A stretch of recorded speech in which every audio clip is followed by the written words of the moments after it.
So that's a quick sprint through what's going on. I'm happy to take your questions and comments. We have somebody who's been waiting so patiently.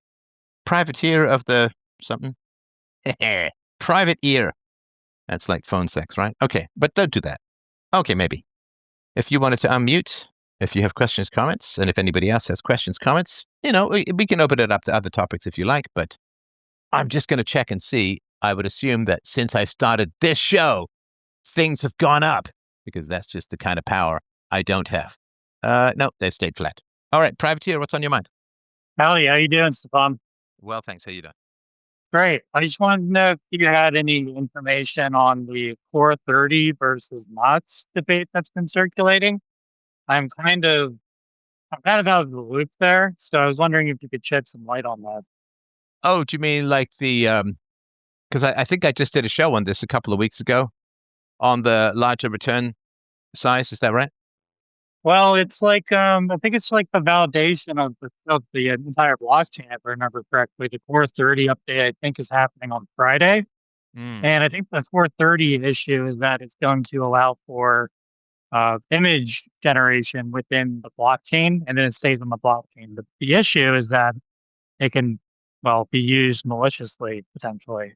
So that's just a concern, I think. Yeah, I did a whole show on that, and you can check it out. It's 6096. So FDR podcasts. Just search for 6096. Fantastic. And Thank you, sir. yeah, you can just check that out. We did that on the 14th of September. I don't think, not that I've been following it obsessively, but I don't think that there has been a huge amount of changes. I have faith that the architecture as a whole will work out. If that turns out to be bad, people will just stop upgrading. But yeah, I certainly do recognize the danger of being able to insert images into the blockchain. I'm not a big fan. But then there are technical issues that they're trying to solve. Is this the best solution? I'm a big fan. If it ain't broke, don't fix it. And Bitcoin being the fastest growing asset in all of human history, even bigger than my own ass, that is really an impressive thing. And I don't know why people want to keep improving stuff that is working fantastically. There's this old Scott Adams thing about Dilbert, right? But Dilbert's like, I think I'll just mess around with my computer settings until I break something, and then I feel like I'll be satisfied and I'll be productive by fixing it. And so, Well, Bitcoin has survived a lot of many changes throughout its over almost 20 years now. mhm. Um, kind of Is it? quite incredible. No, not 20. It's getting there. It's getting closer to 20 than it is to 10.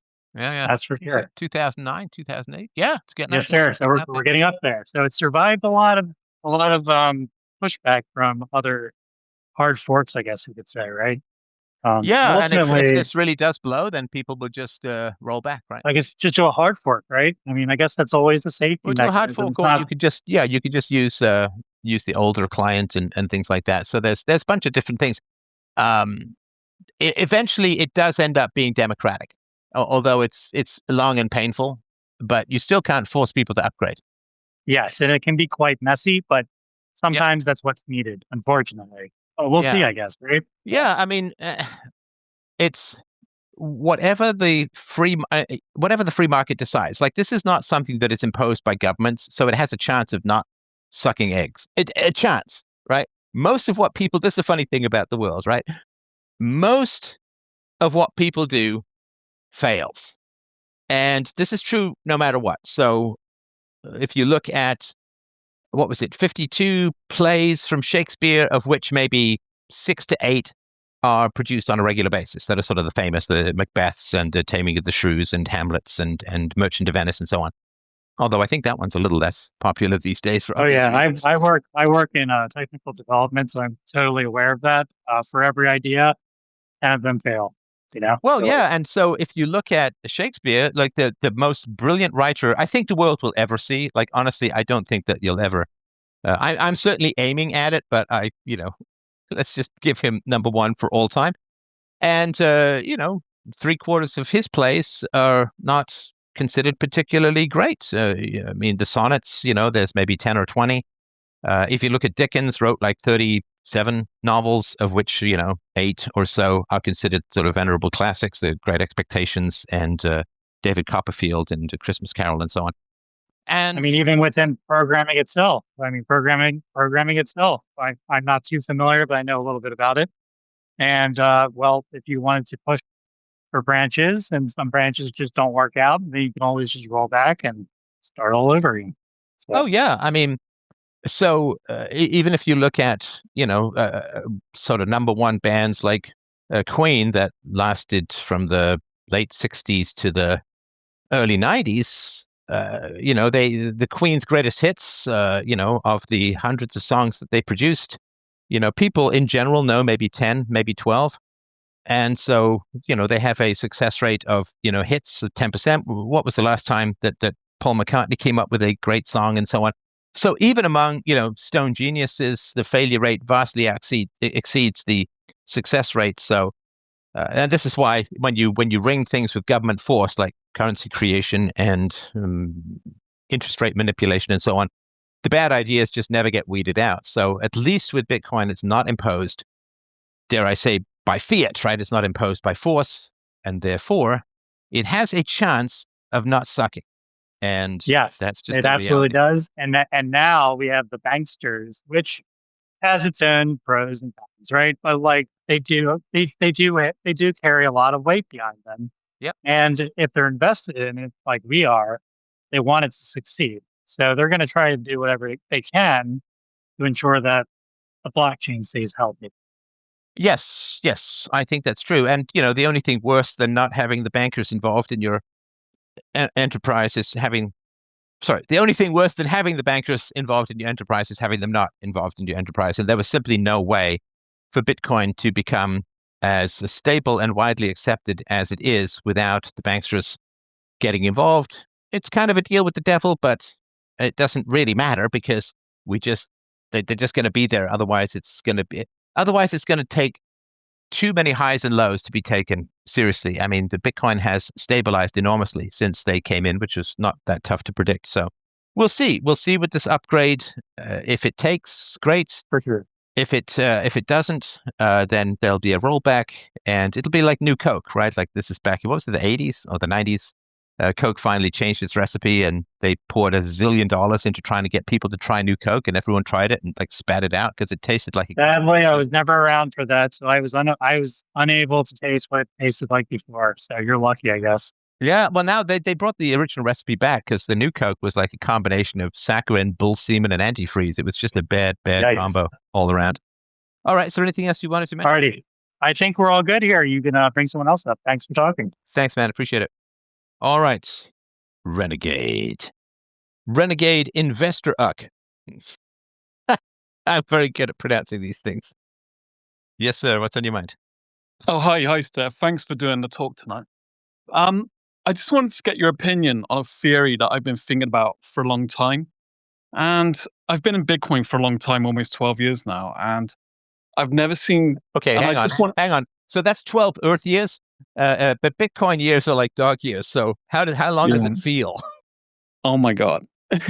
Longer than I want to admit. Oh yeah. Bitcoin years are like high school dating years. They're like dog years. Like anybody who dates for 6 months in high school is like the equivalent of 5 years as an adult. So yeah, it feels a lot longer. It's like the meme with the gray-haired guy, and he says, "Bitcoin's not stressful. I'm 25 and I feel great." It's like that. Ain't that the truth? All right. So sorry to interrupt. Yeah. But it's just something I've been thinking about for a while, and I've been in Bitcoin for a long time, but it just feels recently like Bitcoin is like a wild dog that feels like it's been neutered ever since TradFi got involved. And I just want to say, before I say this, like I'm a true believer in Bitcoin. Like I'm all in. I have been for a long time.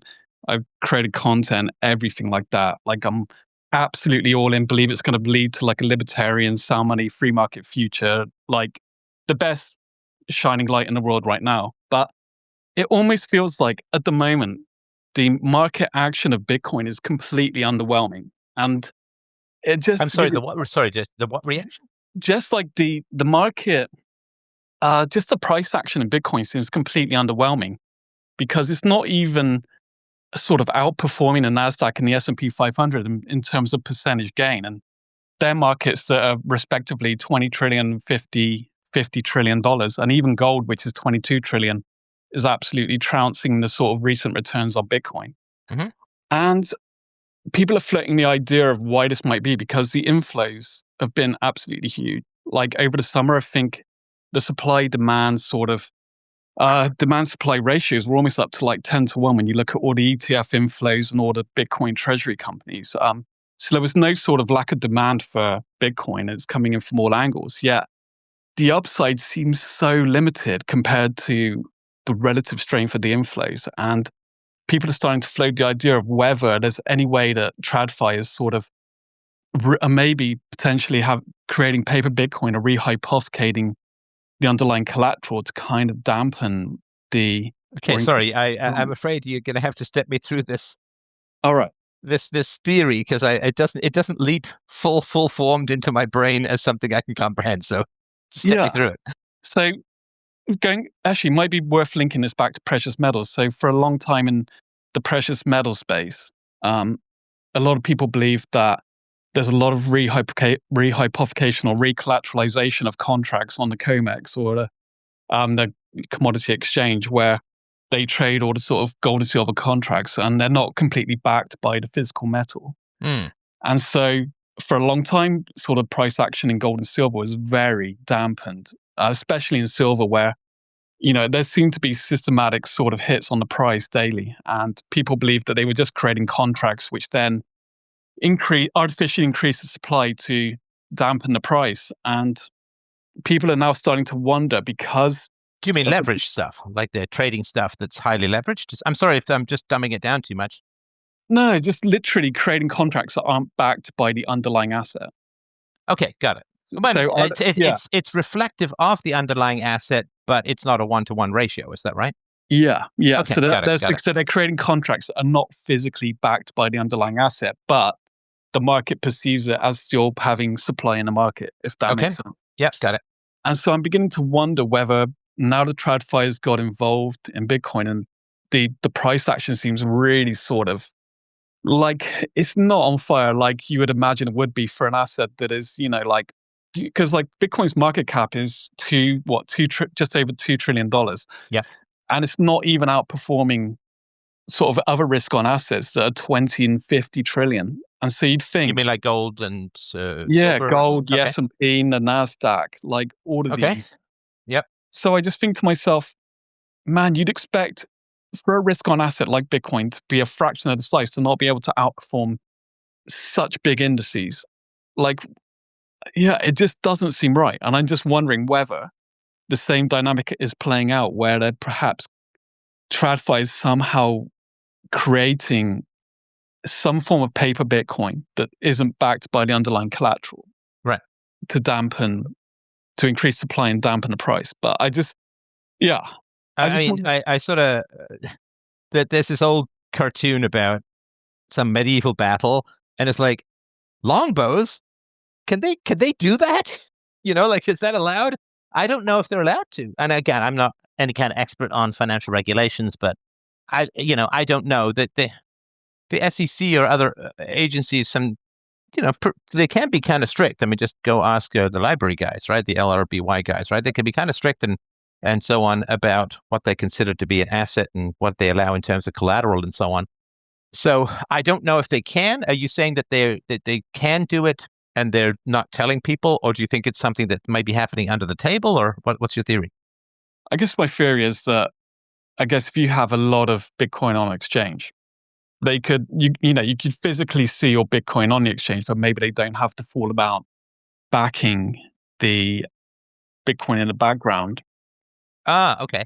Something like that. So they've got something that is supposed to theoretically represent Bitcoin. Yeah. But they don't have it all. Right. Yeah, that makes sense. I mean, so I hate to sort of say just reduce it to leveraged, but I mean, they have to have some Bitcoin, but if they have 100 Bitcoin, they're trading like they have 200 or maybe even more. Yeah, exactly. Okay, got it. Yeah, because I mean, I remember in 07, 08, some financial institutions were leveraged 30 to 1, which means a 3% drop can almost wipe you out. It was insane what they were leveraged at, and the fact that they were allowed to do it. Well, I actually had a presentation about things that government regulators get wrong on a regular basis, like the the number of people who warned about Enron, the number of people who warned about Theranos, the number of people who warned about, I can't remember the guy's game now, but the guy who stole from Kevin Bacon, and like the guy who went to jail and died in prison. I can't remember his name right now, but a financier who was running a Ponzi scheme, and just tons and tons of warnings. Bernie Madoff, thank you. Yeah, I shouldn't remember that. It's like a simulation thing, like Madoff with all the money, right? So I don't want to give you my rant until I have as much information as you want to pass over. So is there more that you want to say before I start bellowing and swearing? With regards to my theory, it's. I guess for a long time I didn't think it would be possible because in Bitcoin you kind of have unspent transaction outputs which kind of collate every single spending, so you can't sort of have artificial spending, but it doesn't get around the fact that you have centralized intermediaries that could artificially increase supply in the short term by not having the full amount and maybe crediting accounts with Bitcoin that doesn't exist. And yeah, I'm just wondering whether that is feasible and how long it would take for it to kind of get rooted out, because I guess one way would be for everyone to pull their money off the exchange to see if it was happening. But that would take a massive concerted sort of mission to do. Right. Yeah.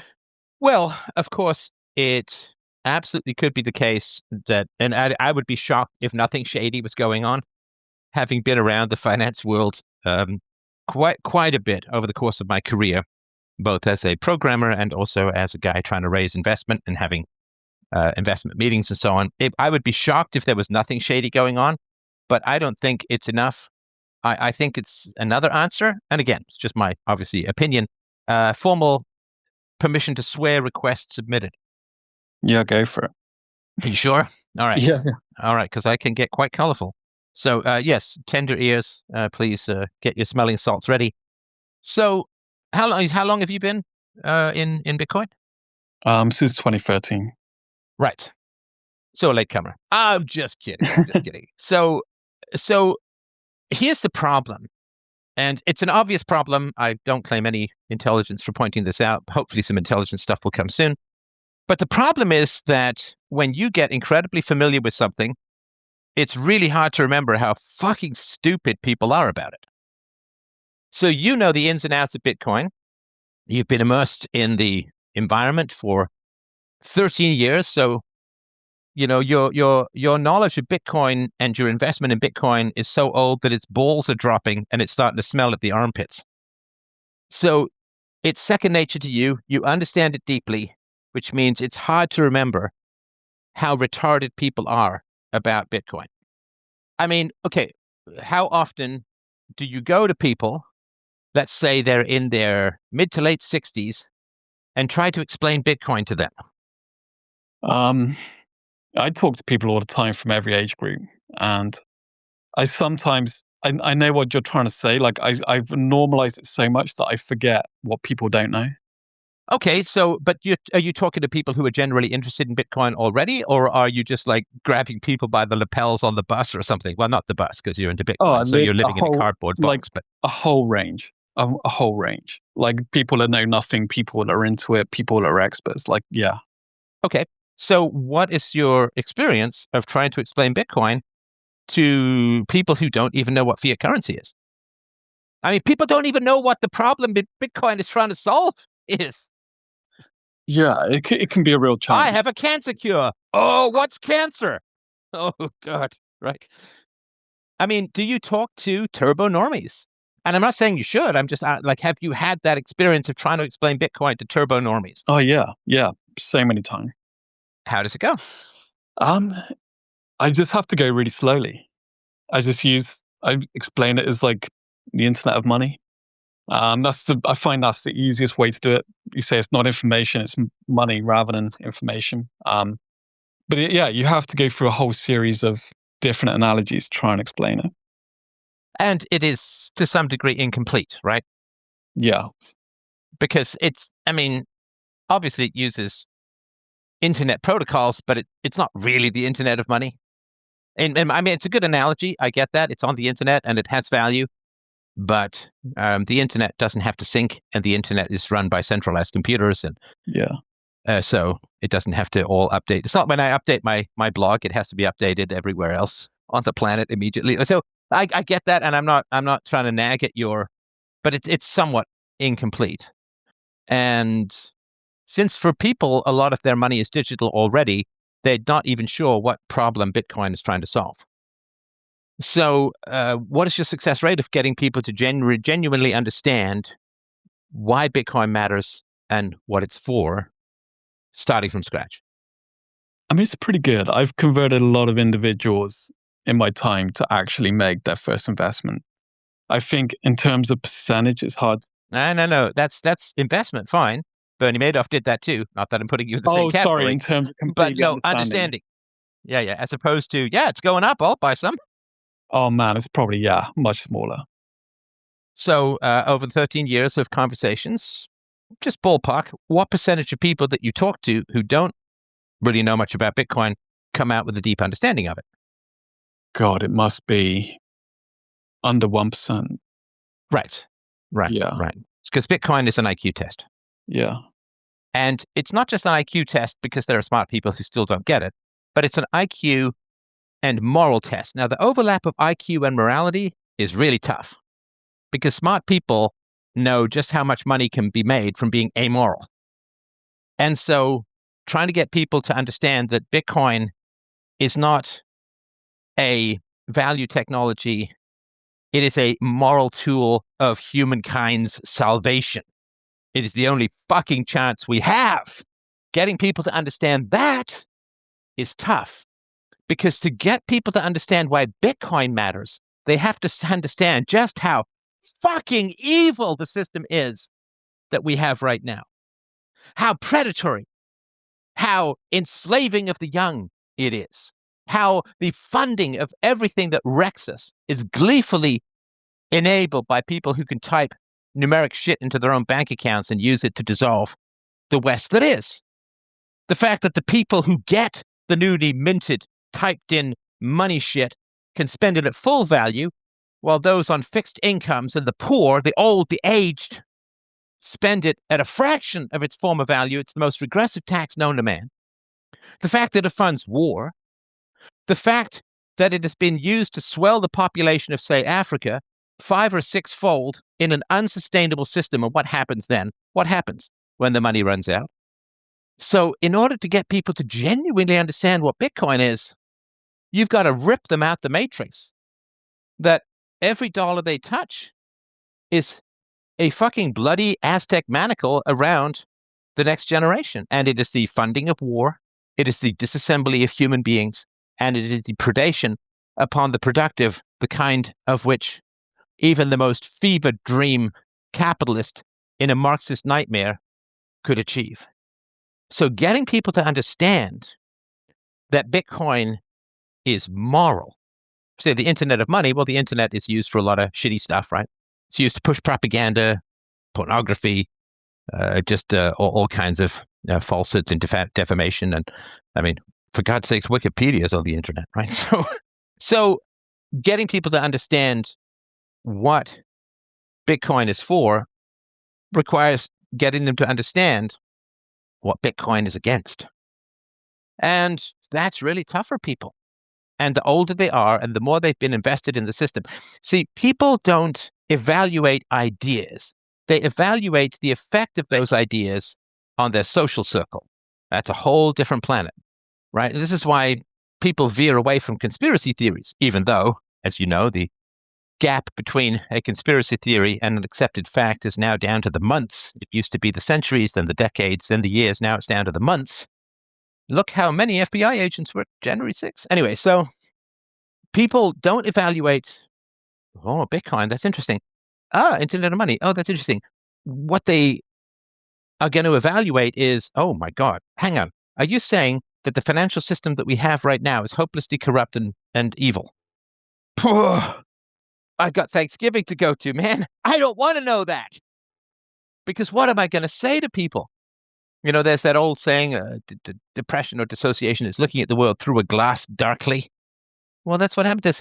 This wall comes down. It's not quite the right analogy because it's actually a view that's opening up. But it's a wall, like a wall, like a garage door comes down between you and everyone else when you understand the system that is. It's like universally preferable behavior. People resist it, well, because it echoes their conscience, and also because if they understand it, then it's like knowing that the world is a sphere when you live in an entire society that ostracizes anyone who doesn't accept that it's flat or doesn't think that it's flat. It's like, okay, fantastic. So now I accept that the world is a sphere and I got to shut up about it. Great. I can't change it. I can't change people's minds. Everyone's just going to ostracize me. Thanks for nothing, fella. Thanks for putting that glass wall down so that everyone seems muffled and weird and rippled because I know the truth. And once you know the truth, you realize people's addiction to lies. So it's tough. It's a tough sell. Now, the other thing, too, of course, is that people often absolutely love appearing smarter than they are. And certainly they love appearing more knowledgeable than they are. So what happens is people hear, and I'm looking at you, Dave Ramsey, right? So people hear, or Portnoy, was it? Anyway, so people hear that, Bitcoin is...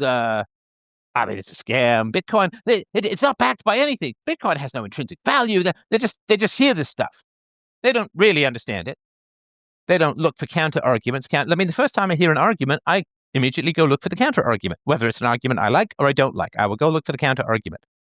And in fact, I'm more likely to look for a counter argument to something that I like because I know what the confirmation bias problem is all about. So people hear this vague shit. Oh, it's just ones and zeros, man. It's not backed by anything. Oh, what happens if the electrical grid goes down? What happens if there's an EMP attack? Huh? Right? They don't. You can't hold it in your hand, man. It's just a bunch of digits and bits and burps, and right. They don't understand anything, but they've been handed their idiot cards, their idiot card talking points, right? That's what they do. Oh, it's not even like digital gold. At least gold is real. You can't use Bitcoin to make electronics. You can use gold. Nobody's going to order a Bitcoin ring, but you'll buy a gold ring if you get married. It's not dual use. And it's slow. A lot of people I've talked to about Bitcoin, they don't even realize that there is such a thing as a Satoshi. They think you've got to buy. It's like when I was a kid, there was a movie that was shown in my boarding school called the £1 million note. This would be the equivalent, I guess, to a £1 billion note now or something like that. The £1 million note. And what can you buy with a £1 million note? I don't know. An MP, Prince Andrew, I don't know. But they think that they literally think that you have to buy or sell a whole Bitcoin. But they still have opinions about it, but they don't even understand the basic technology. And so people are given their idiot talking points by fools who are subject to huge conflict of interest. Yeah, of course, a guy who's selling stocks is going to be anti-Bitcoin, blah, blah, blah. People who want all of the corruption of central banking are going to be anti-Bitcoin, blah, blah, blah. People who sell a lot of gold are going to be anti-Bitcoin, blah, blah, blah, right? There's the people, I get that there's conflict of interest with the Bitcoin people too, as well. I understand that. But at least that's fairly obvious, right? So people get their idiot talking points and they just recite them. You always think about actors who, they have to play a character who speaks Japanese. They don't go out and learn Japanese, which is like a decade-long process if you're lucky. They just learn the mouth sounds of Japanese. That's it. That's all they do. And people learn the mouth sounds of TradFi criticisms of Bitcoin, and they go around mouthing it around. And I love them for it. I think it is a massive, beautiful, wonderful, delicious, delightful, and good service that they are providing to mankind. Bitcoin is not a value just for the people who understand it. Bitcoin is not just a value for the people who like it. I would argue that a significant portion of the value of Bitcoin is that it repels vain, pompous, posturing, empty-headed idiots. It keeps them far at bay, long way away. Because if you just mouth empty platitudes, you don't deserve Bitcoin. If you don't research it and you just put it down, not only do you not deserve any Bitcoin, but no empty-headed, vacuous, space-eyed moron who listens to you deserves Bitcoin either. Bitcoin is accumulating as a whole, to wise, smart, humble people. And Bitcoin is accumulating in particular to those who know that it is a moral mission for the salvation of mankind from an AI, hyper-observational, central bank digital currency totalitarian state. It's Bitcoin or bust. I made the speech. I won't repeat the whole thing. I made the speech like 12 years ago. Oh no, you've been in 13? I made it 13.1 years ago. Oh, petty. But yeah, it's Bitcoin or bust. We either get to Bitcoin or we're kind of enslaved forever. And what George Orwell anticipated is going to be nothing based on what is going to come, where your social credit score is monitored by AI. Your photos, your posts are all monitored by AI. Any wrong think will be immediately punished with no, because at least totalitarianism in the past was limited by the human labor that was required to maintain it. With AI and computers and the automation of the downgrades in your social credit score, the limit on totalitarianism that is required because people would have to manually go through things is lifted. So it's Bitcoin or bust. So if people just mouth things that they don't understand, if they have never researched any counter arguments, I don't want them touching the beautiful snow white moral purity of Bitcoin. They should stay away from it. And I've encouraged people repeatedly on X, when they don't understand Bitcoin, I'm like, please tell your friends, tell everyone you know how stupid you think Bitcoin is. Please, for the love of all that's holy, fiat currency is for morons. Bitcoin is for the elite.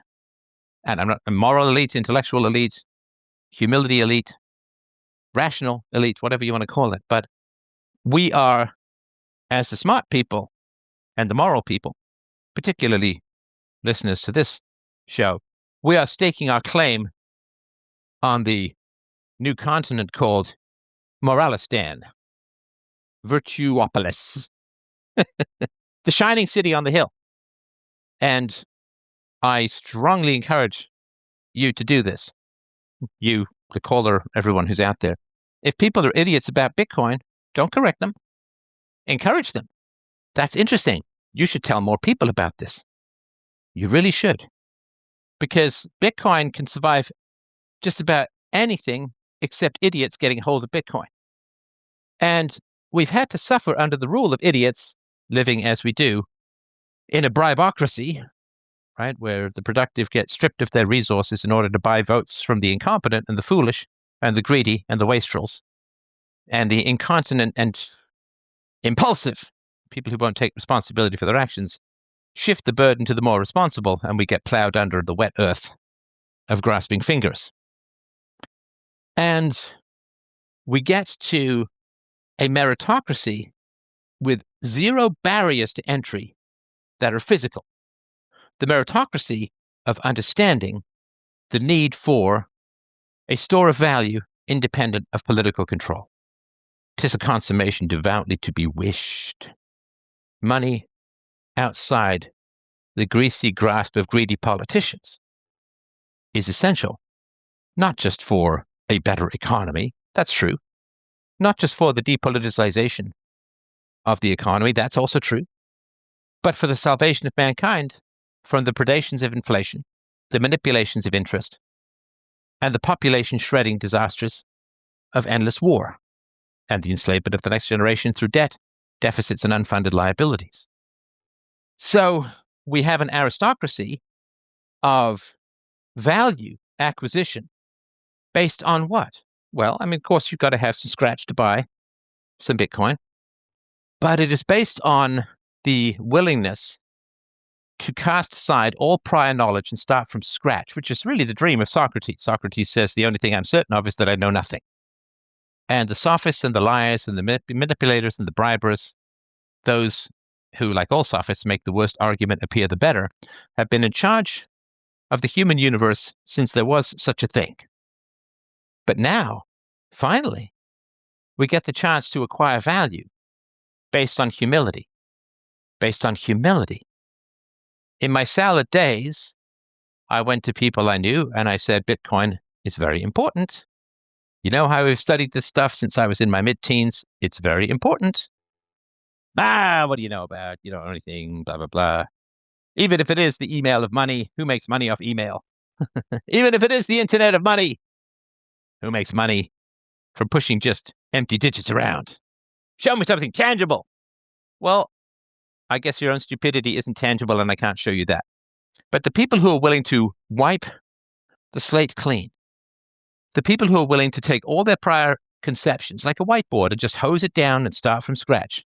What is value? What is truth? What is goodness? What is storage? What is money? What is politics? What is fiat? What is debt? What is profit? What is wealth?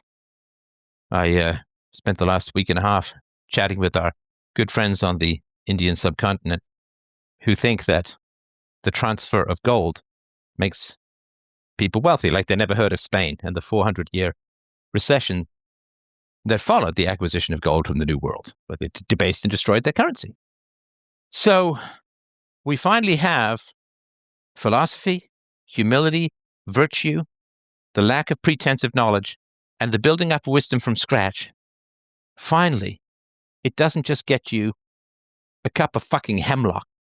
A commitment to universal values and virtues no longer gets you nailed to a cross, no longer gets you tortured like the aged Galileo, no longer lets you get drawn and quartered like heretics in the Middle Ages, no longer lets you get or forces you to be deplatformed. I mean, that will still happen, but you can't be deplatformed from blockchain.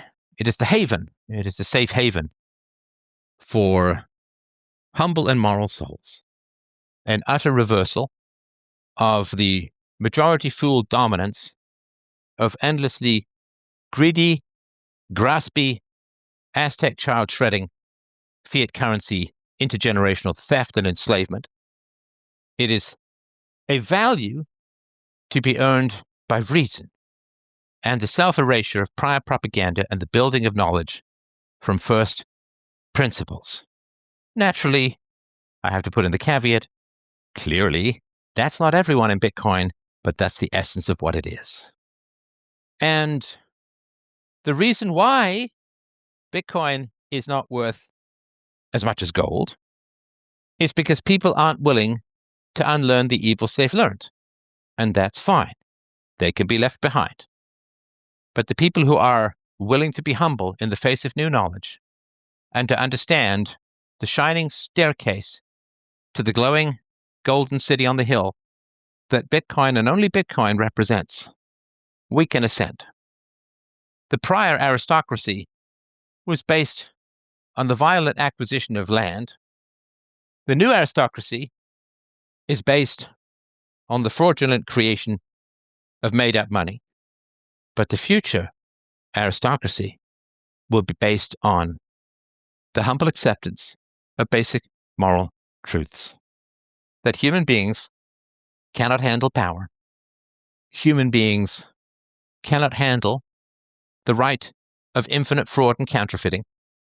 Human beings can only handle peace, reason, the non-initiation of force that Bitcoin represents. It will not make a perfect universe, but it rewards humility, reason, and a dedication to peace at any price. And that's why it's not worth more, because people are worthless. Does that help at all, at least from my perspective?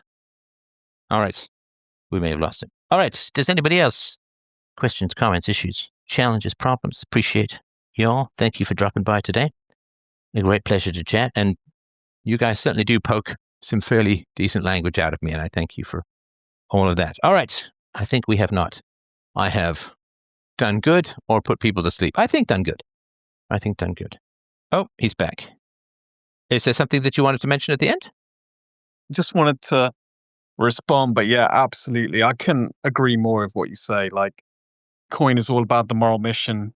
And yeah, this just the whole process of reducing state power that is just causing so many issues in the world. But yeah, thank you so much for your response. And I just want to say one other thing that really blew my mind that you spoke about once. And I've been in Bitcoin a long time, and this absolutely melted my brain. You were talking about how Bitcoin created a universal standard for money and transacting, and it took away what you said. It took away exceptions from society, and it was this focus on exceptions because in the current monetary system and financial system, we have so many exceptions that benefit a few people. So, for example, it could be anything from arbitrary decision making to bailouts to favorable regulations to too big to fail, too big to jail, all these different exceptions. And so what Bitcoin does is it gets rid of those exceptions. And the way you described it is when you have exceptions in a society, the exceptions take you to hell. It creates a win-lose situation, which is essentially what is the animal, which is essentially the animal nature of humans, of how we used to be before we became civilized, and instead, Bitcoin takes us to a win-win situation, which is much more enlightened. And learning that just blew my mind, because once you see those exceptions, you see them everywhere. And when you realize that Bitcoin can get rid of all of them and level society, it's like, yes, profound. I appreciate that. And thanks, James. He also mentioned Bankman-Fried. Bankman-Fried, another serious scam artist. And Bankman-Fried is, again, I think it's part of the nod. Well, Scott Adams, but I think call it a nod from the simulation. I don't believe in simulation theory, but it's kind of funny having these coincidences. All right, somebody else had something they wanted to say. They kind of surfaced and went back down like a uneasy humpback whale. Are you in? Just for those of you who are want to support the show, want to support what it is that I do, I really do appreciate that. And if I've provided value to you over the last almost 20 years, I would really appreciate some support at freedomain.com/donate. And also, I've done chapter 10 of my new novel as an audiobook. It's really some fantastic writing. I hope you'll check it out. All right. We have Gadsden. Now I'm thinking of an actor. Gadsden, what's on your mind? Unless you misclicked. Sorry, can you hear me? Yes, sir. Go ahead. Yeah. So I just listened to one of the Mises videos, and there was this Goldberg on who was talking about how Bitcoin was problematic. It uses a lot of energy and other falsehoods. And for those who don't know, and I'm sure most people here do, most of us use the Lightning Network or another alternative chain for these types of transactions that don't really use a lot of energy.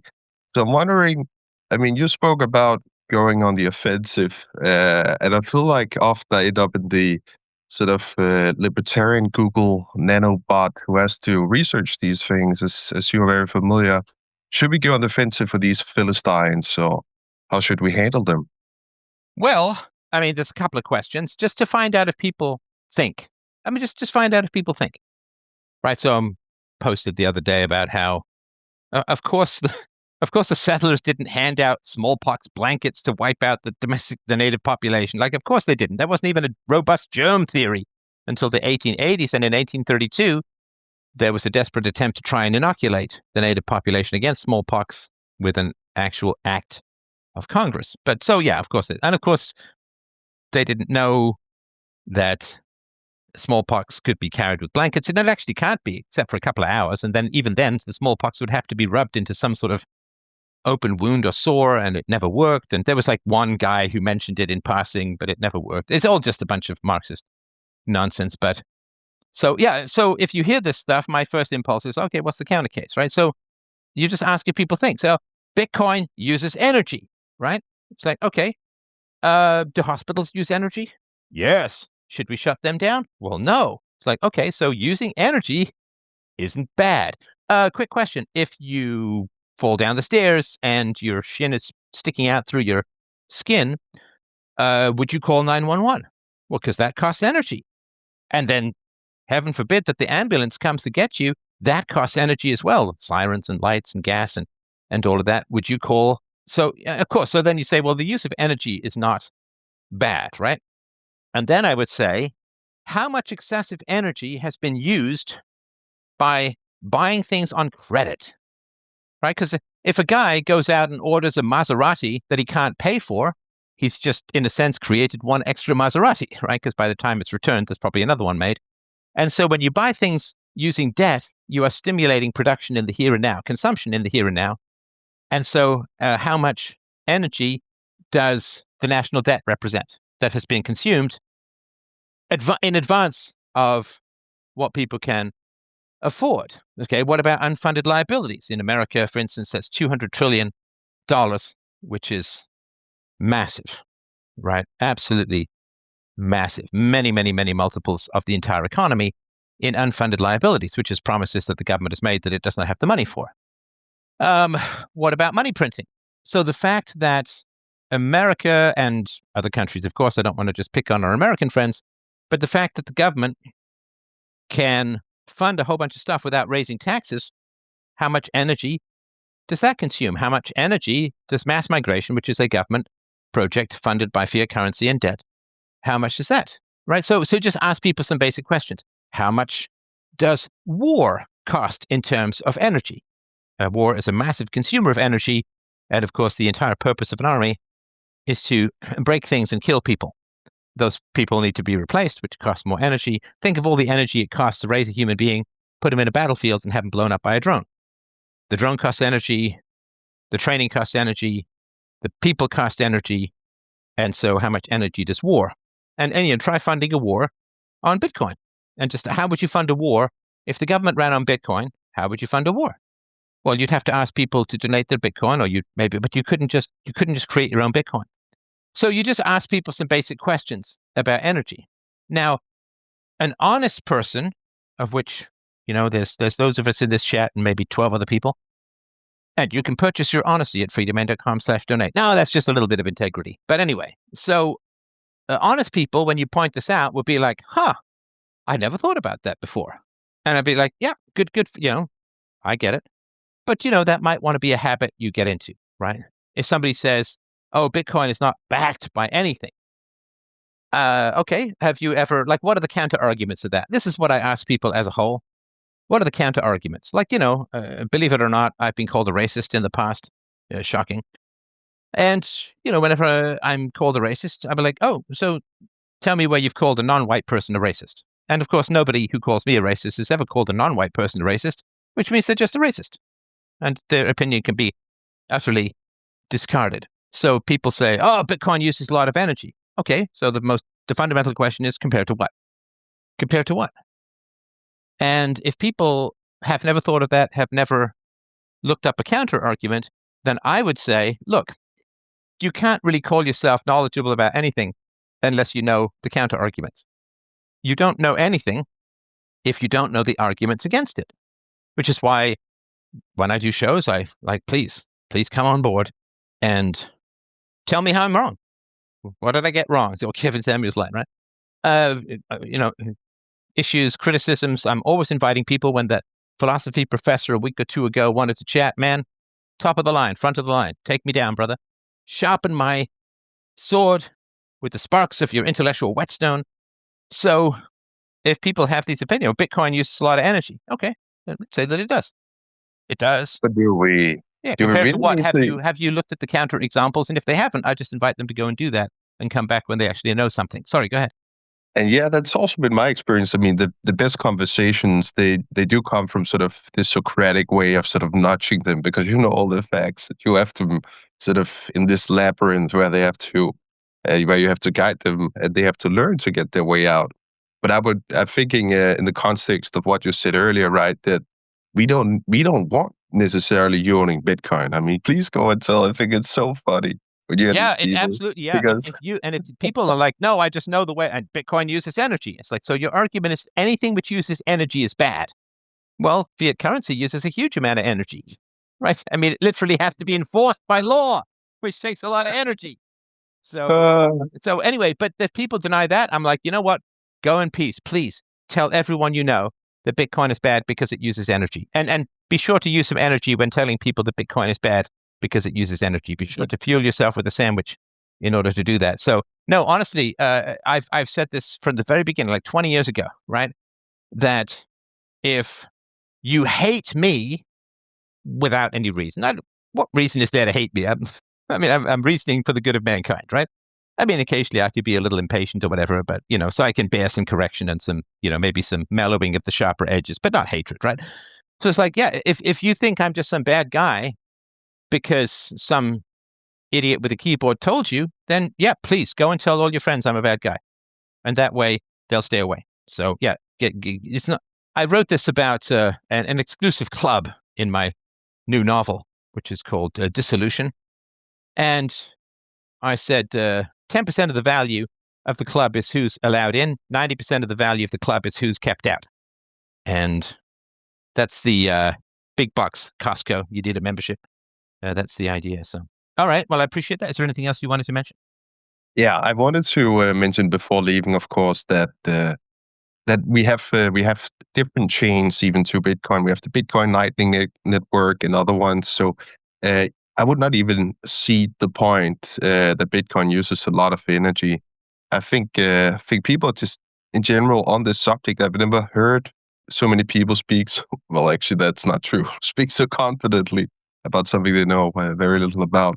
But I really appreciate everything, Steph, and hope you have a great show onwards. Thank you. I appreciate that. Very kind for you guys to drop by tonight. I really do appreciate that. Let's take a last caller, Sam Squared. I always think of Sam like it was a speak module on my old Atari 800. Hello, this is Sam. And Hello, this is Sam. Yeah. What's on your mind, man? Hi. So it's the first time I've heard you, and enjoyed what I heard.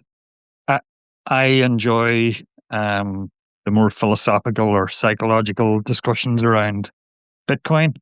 I just wanted to say that I have, since I got into Bitcoin, tried to orange pill people.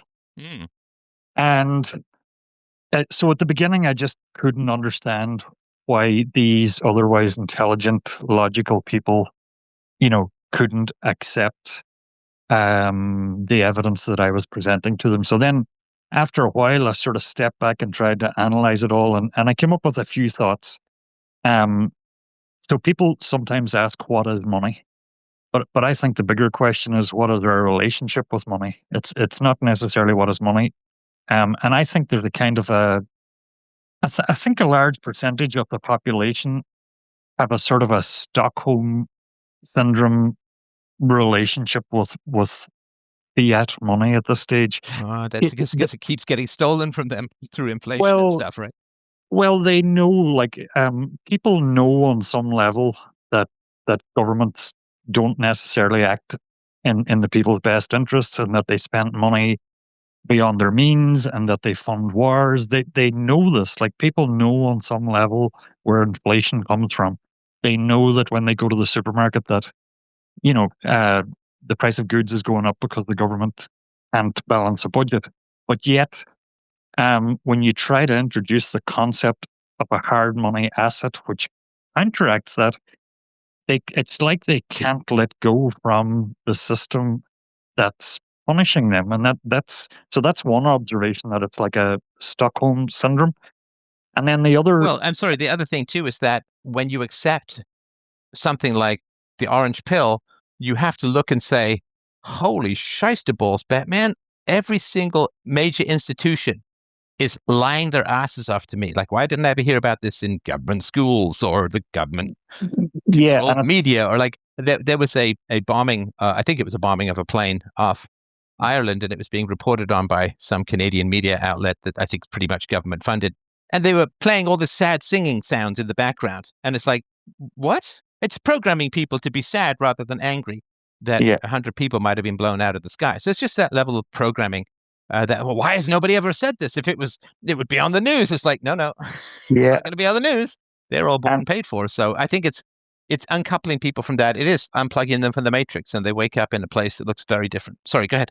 Yes, it is the matrix. And it took me a while to understand that your gripe shouldn't just be with central bankers, governments.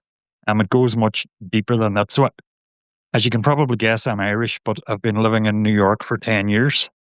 I would say that the fiat system extends into the media. It extends into the education system. It extends into the Well, tentacles. it's political power as a whole.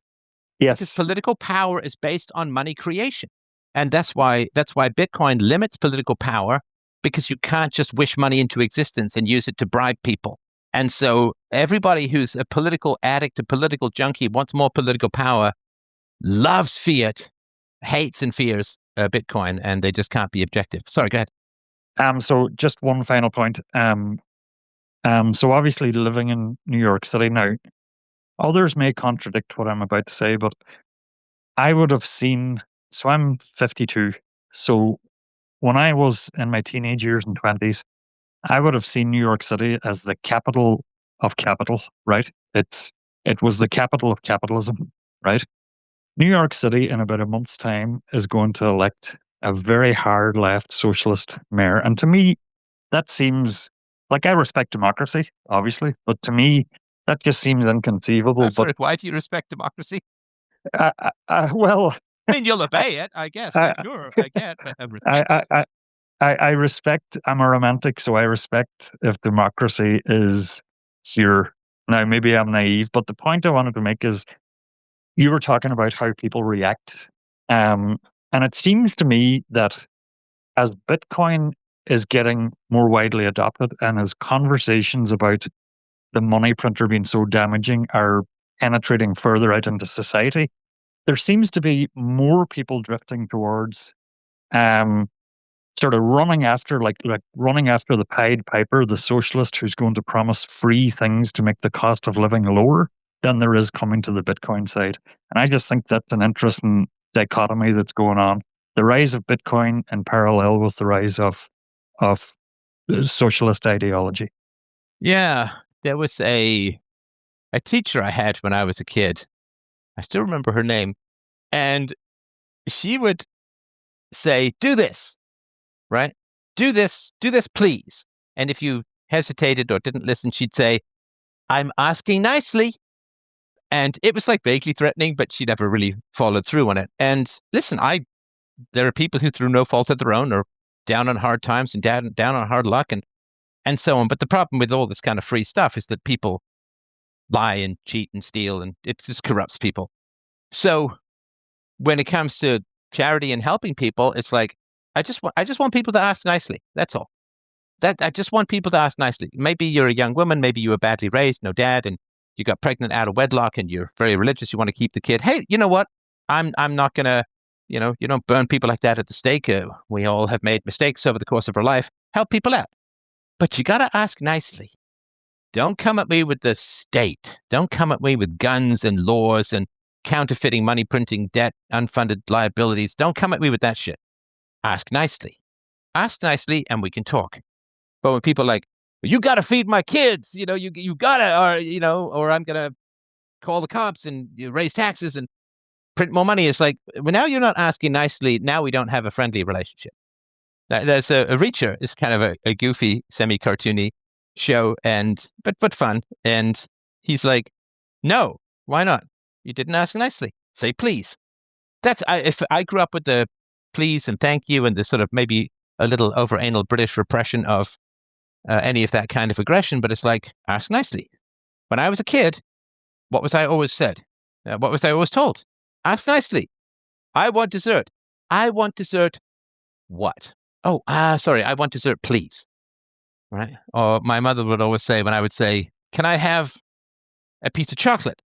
Well, I know that you can, I just don't know that you may, which is a bit more technical, but yeah, just ask nicely. And Bitcoin restores civility, because if you want help, you have to ask nicely. You can't just shake your fist.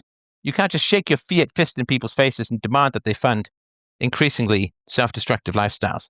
Just ask nicely. And if you ask nicely, we can talk. And I'm sure that there's a lot that people will do to help those down on their luck. But we also have to keep people away who are going to game the system.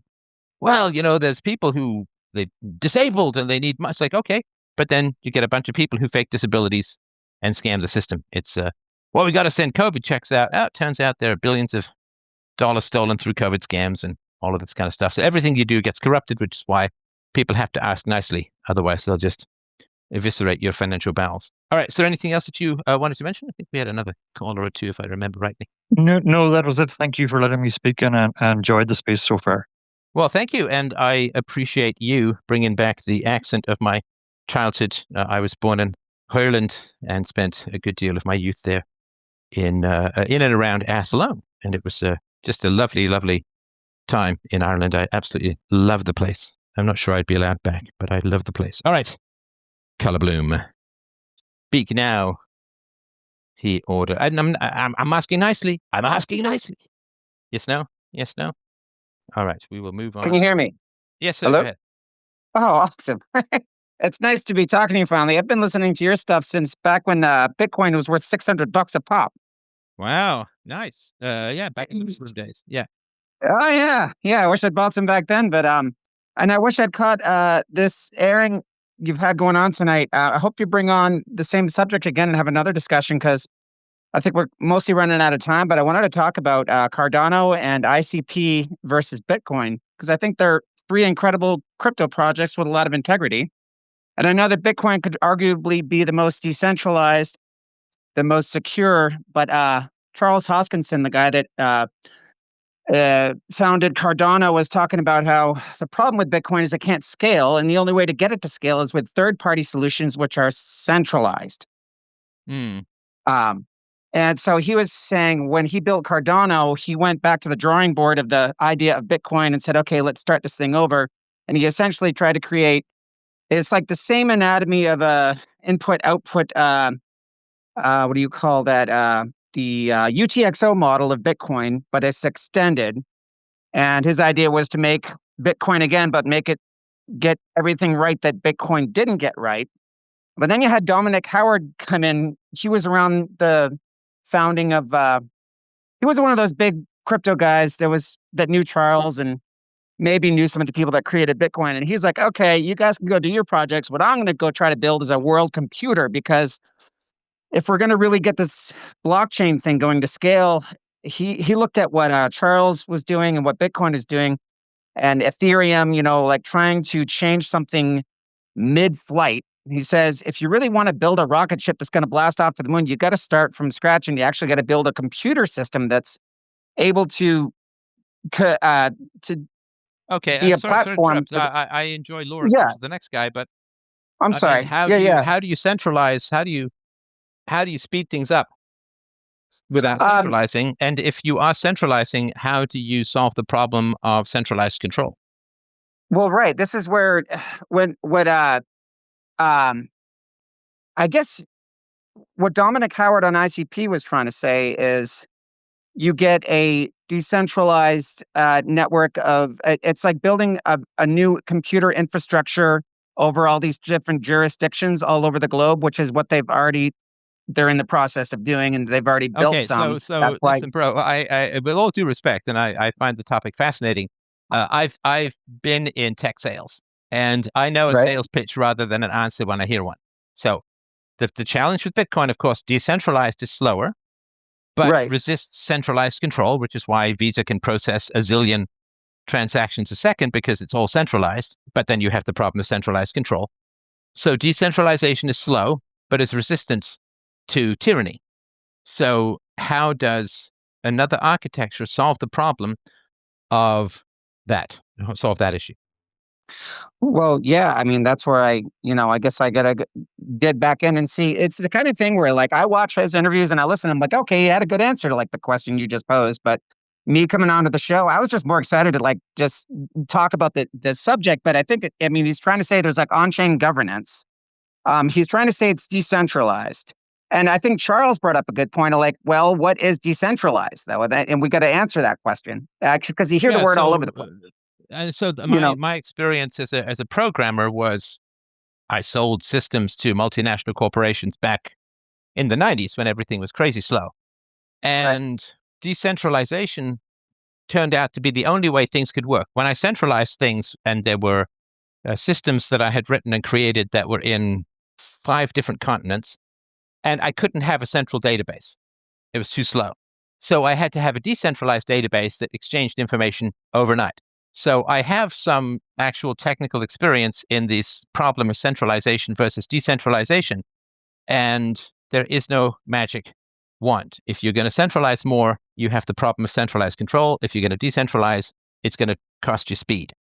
And it's sort of like back in the day, Java was a layer of abstraction that ran on code that then translated into local machine code, but there was sometimes a 10 to 20 times performance hit. So you could write code that, write once, run anywhere.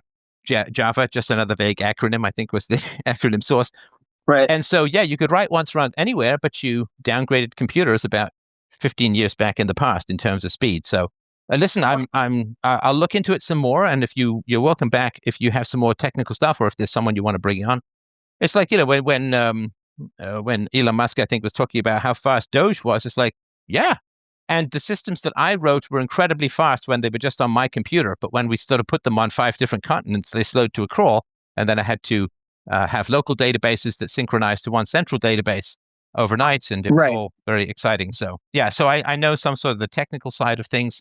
And that is what I'd love to hear more about. But, and I understand that it's easy for people to say, well, Bitcoin has this flaw and, my approach will solve it. And it's like, yeah, but what is that exactly? And that's what I'd like to hear. Well, yeah, exactly. That's why I wanted to discuss it. I'm sorry, I caught you at the end of the show. The only last point I want to make is that ICP is more like trying to compete with Amazon and Google Cloud services. It's more like they're creating a platform for computing, whereas Cardano is more like creating a competing cryptocurrency that competes with Bitcoin. So I'm wondering what you thought about the idea in the future. It wouldn't just be like a single monetary unit cryptocurrency floating around, but it'd be more like decentralized systems of cloud computing, like ICP, where you have canister smart contracts is what they are. And you actually own your own code that you can vote with or something like that. I want to look more into it. I hope you do too. Because I thought it was fascinating. Something that is not centralized for cloud for computing like Amazon and Google services or whatever you call Google Cloud. I appreciate that, and I'll get to the last caller. But the challenge then, of course, is that cloud computing is centralized.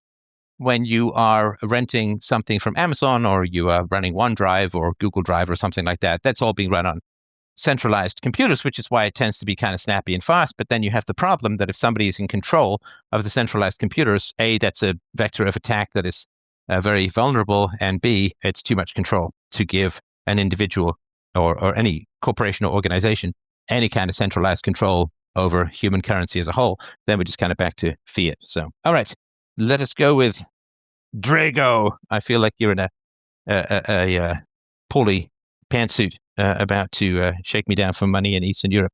What is on your mind, my friend? Hi, Stefan. Thanks for having me. Just want to be respectful. Is this topically about Bitcoin and cryptocurrency, or just general open forum? If you want to hit me, I've got to eat some food. I forgot to eat today. So if you want to hit me with something, sorry to be annoying, but I was supposed to end 20 minutes ago, but if you want to hit me with something relatively short, I'd be thrilled. Otherwise, you might want to wait for the next one. Yeah, no, I appreciate it. Well, in that case, I'll save, because things like existence of God or something, that's not going to be in time for the food. No, I might be fast on that one. Lord knows I've had some greasy polish on that subject. So if you wanted to mention something, I'd be happy to give you a response. Okay. Well, you know what?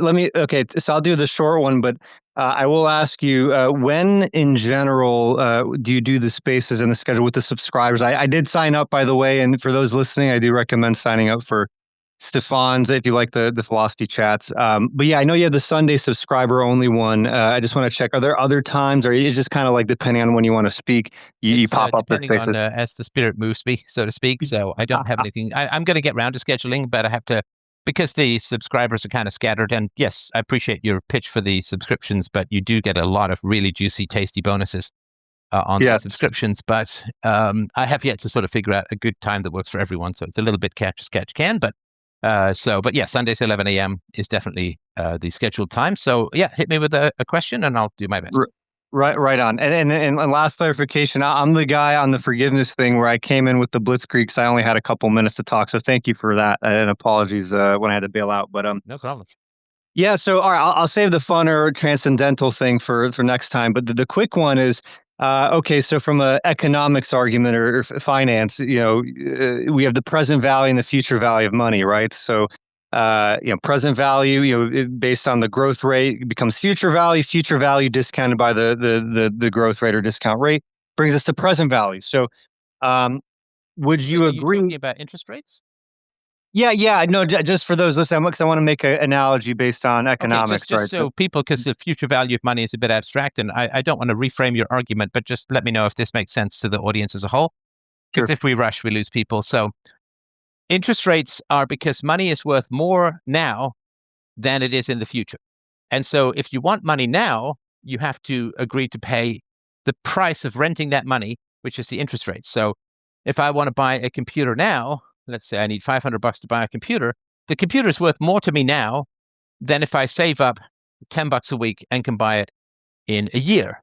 And so because the computer is worth more to me now, I borrow $100 at 5% interest, so I pay $105 back in a year, but I have the extra year of use of the computer, which is worth $5 or $10 or, sorry, at 5% at $500, it would be more than that. Sorry, 10% of $500 would be $50, 5% would be $25. So I pay that money in the future because the computer is worth more to me in the present than it is a year from now. And so that's what interest is the price of money, because we're mortal and things are worth more now. I mean, I could get hit by a bus between now and next year, in which case there's a risk in lending me the money because I won't pay it back because I'll be dead. But also I get if I save up to get a computer and I get hit by a bus on the way to get the computer, I never actually get the computer. So it's better to have it in the here and now, especially, of course, if I'm using the computer to make money, then it's well worth it from that standpoint, because I'll make more than the interest rate price of getting the computer now.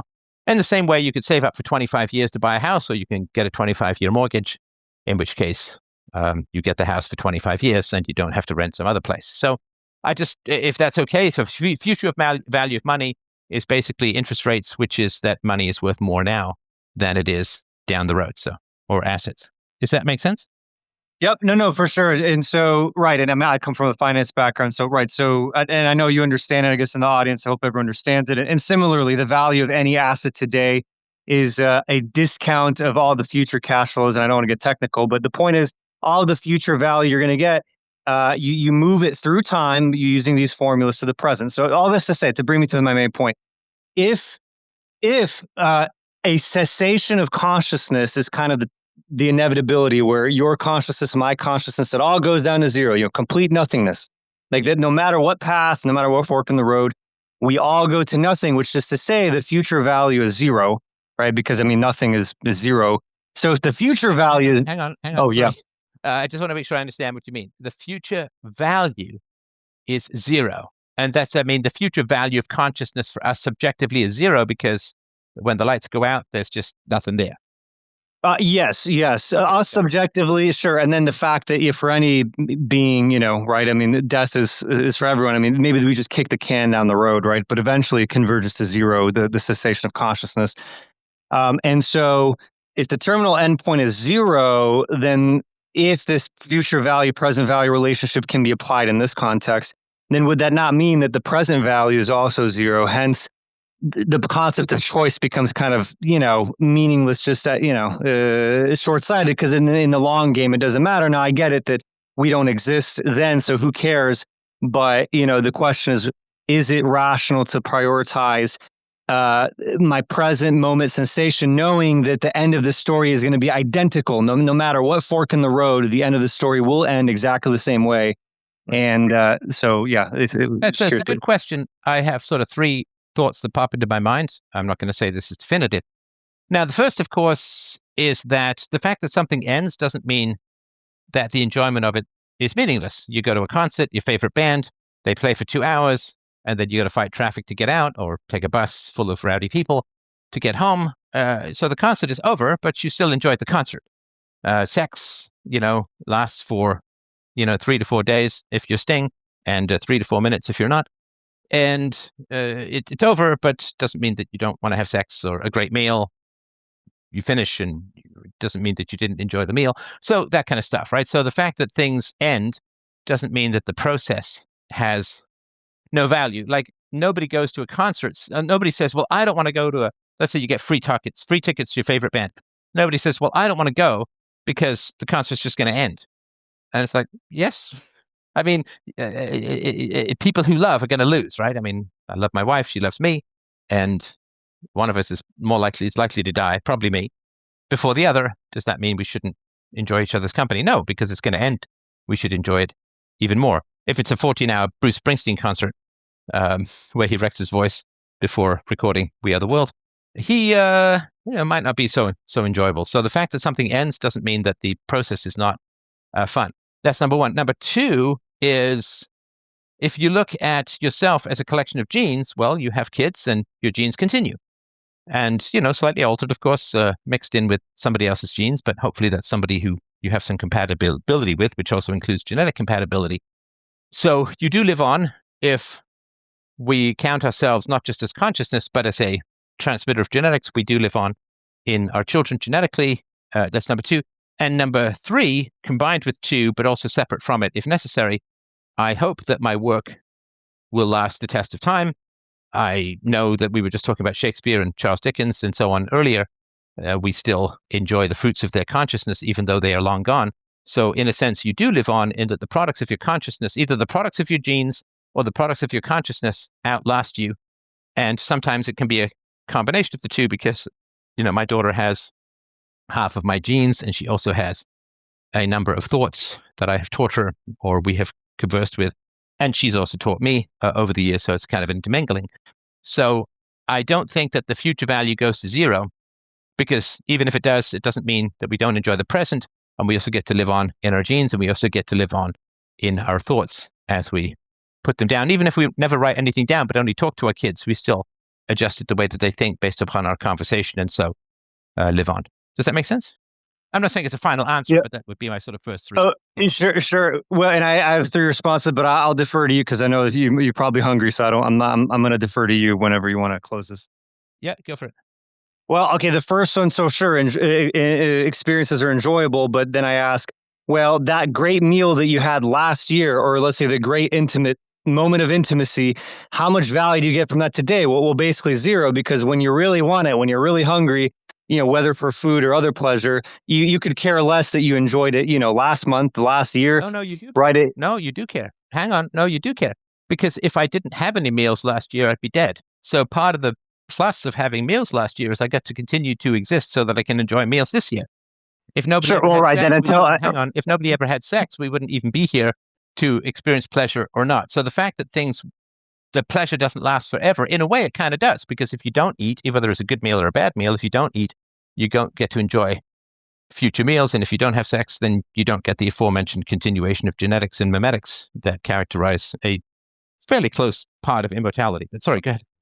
Oh, sure. Well, right. So then that brings to the second point. To what extent? Because, right, okay, my genes can live on, and maybe, imagine I have a Genghis Khan, 1,000 of ancestors, whatever. I guess I'm eternal. Or my ideas are so profound. They're in the books. Everyone's thinking about it, and all the future generations and so forth.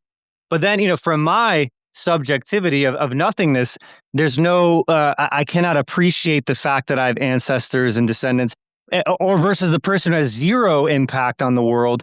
Both are equally in a state of nothingness. And hence, in that state, if we zoom into that, it really makes no difference from that point of observation. Now, the genes may propagate, but there's no my consciousness, unless it's some mystical thing, isn't really aware in the genes of my descendants, still kind of checking things out cool, the world's going on and this is cool. People like my ideas, right? Let me ask you this. How many of the words that you used in that speech did you invent yourself? None of them. None. And listen, I've tried to invent some words, dick-napped and bullshit non-apologies. So I've tried to, and they don't, it's really tough to get them to take, right? So the words that you and I are using were all created by our ancestors. And so the consciousness that they applied into the creation of the wonderfully complex English language is what we are using to communicate. So shards of their consciousness are arising from our throats and being shaped by our tongues and lips every time we talk. So they are living on even in the conversation that we talk about. Their consciousness, consciousness ends. It's but the very words that we use to describe consciousness as ending are a continuation of consciousness from our ancestors who developed this lovely language. And that's, I completely agree with that. Are our ancestors currently delighting in their words propagating, or do they have no awareness whatsoever that this is even occurring? Oh, they have no awareness whatsoever that this is even happening, for sure. But nonetheless, their thoughts and their consciousness does live on in the language that we use to describe these concepts. Yeah, and I guess it's tricky because there's like true and false, right? There's evidence, all this stuff. But when we're talking about if we should care, what matters, I guess it becomes a little more esoteric. Because in this case, what I'm trying to get to is like, why should that matter? Like, it sounds like it should matter that these shards of consciousness in language exist, and that is so meaningful and beautiful. But like, why, other than personal taste or aesthetic satisfaction in the moment? Like, what gives that actual grounding to matter? Is something worthwhile? Well, but you can't say that language doesn't matter while using language to discuss something that matters to you. I don't. Language matters right now. I can communicate with it, but I guess why does it matter for me to be an agent of creating future language? Well, you're propagating thoughts. I'm propagating thoughts using existing language, but you yourself are having a debate which you enjoy, and it's a great debate. I appreciate it. You're having a debate that you enjoy using language inherited from our ancestors. Now, they themselves cannot watch this debate. They're dead and gone. But we are using the sounds that they generated and wrote down and communicated to us in various ways. And so there's this continuation of consciousness from the past to the present. And you say, well, why does that matter? Well, it allows us to have these conversations. If you and I had to invent language from scratch, we'd never, ever be able to have a conversation. It'd be like the guys who tried to make Esperanto a thing, right? Doesn't really work. So the fact that we're able to have this conversation is because the thoughts of our ancestors live on long after them and pave the way for us to be able to have these kinds of lovely exchanges. Yeah, and by the way, I'll take off my skeptic hat in the sense that I agree. I think this is beautiful. I share that this is a good thing that's happening here. And of course, I mean, look, full reveal, right? I'm a Catholic, so for me, of course, I'd say that it's because we aim towards truth, goodness, and beauty itself, and kind of that. And so that's kind of the ultimate ends to like why this conversation is meaningful and so forth. But I'm just trying to remove my assumptions and say, okay, if I truly operate under a paradigm of where consciousness will cease to exist and there's no continuity, would I? Am I even able to make any meaning of that other than just saying, hey, it feels good right now in the moment, so that's all that matters? And for me, I would argue that the mortality that I expect to grip me in its icy, non-existent fist at the end of my life is one of the things that drives me to create and produce as much as possible before I go. And it's sort of like if you're going on a long journey, you don't know where you're going to get food along the way. Yeah. You eat as much as you can in the here and now because you don't know when your next meal might be. And so for me, I want to be as productive as possible with the short time that I have, both to help the future with the gifts that I've been given and also in appreciation for the sacrifices that those of our ancestors that made those sacrifices in the past gave us freedom of speech, gave us some free markets, gave us this amazing language, which we should never underappreciate. I mean, English is an exquisite language for communicating concepts, philosophy. Freedom, liberty comes from the Greek, comes from Anglo-Saxon, comes from Latin, and a lot of which was maintained by Muslim scholars and in particular the Catholic Church, as you well know. So I do think that there is great beauty and honor of the immortality that we can achieve through the deep rooting of our language in the most permanent, universal, and moral concepts that we can come up with, which is why I talk quite passionately about virtue and universality, because the deeper we go into truth, reason, and virtue, the taller our words are and the longer the shadows, or hopefully the light, they cast into the future. And I can't think, like Aristotle, of a more worthy pursuit of the time that we have here than the promotion of virtue and the thwarting of evil. Amen. Well, Stefan, thank you. I appreciate your time and perspective. I do hope to come on a different time when you have more time, because I did release a argument step by step that I think is pretty convincing. But with your brilliant mind, I would like to to test that by you and for you to challenge and expose the assumptions you might find disagreeable. So maybe at a next time, I would like to do that. But thank you for having me up here. I appreciate that. I also appreciate your kind words. With all humility, basically philosophy speaks through me, and I could take very little credit for the production of language that I do. The language arises within me. The three categories arose within me spontaneously. and the analogies flow into my mind like water down the side of a thawing glacier. So I appreciate your kind words. I take very little credit for what it is that I do. I just hope that I can shape the wild words within me to something approximating truth and value to the future. All right. I'm sorry, Case. I am going to stop here, but I do appreciate everyone's time. Thank you so much. freedomain.com/donate to help out the conversation. Lots of love, my friends. I will talk to you tomorrow night at 7 p.m. Eastern. Bye.